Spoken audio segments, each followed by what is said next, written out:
Hey guys, একদম দেখিছে এইযোৰ জোতা কিমান পুৰণা জোতা এইযোৰ দেখিছে পুৰণা জোতা এতিয়া আমি কালাৰ মাৰি আছো একদম নতুন কৰি দিছো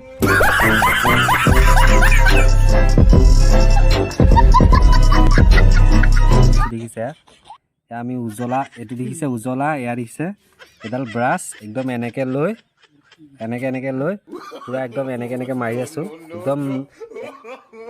তাৰ এপাতৰ জোতা এপাত চাক কিমান পুৰণা জোতাখন একদম ইয়াত নতুন হৈ গৈছে কালাৰ মাৰি দিছো একদম হেৰি উজলা কালাৰ মাৰিছো কেনেকে পিন্ধিব লাগিব পইচা পাতিটো নাই কিনিবলৈ এনেকে আৰু নতুন কৰি আছো জোতা নতুন কৰি আছো পুৰণা জোতা সবে মোক জোতাযোৰ দেখিলে হাঁহে ইমান পুৰণা জোতা বুলি সেইকাৰণে আজি ৰং মাৰি পিন্ধি যাম বজাৰলৈ চাক কি সুন্দৰ নতুন হৈ গৈছে এইটো নিয়ম আপোনালোকেও কৰিব পাৰিব পুৰণা জোতাত কালাৰ মাৰি নতুন কৰিবলৈ পাৰিব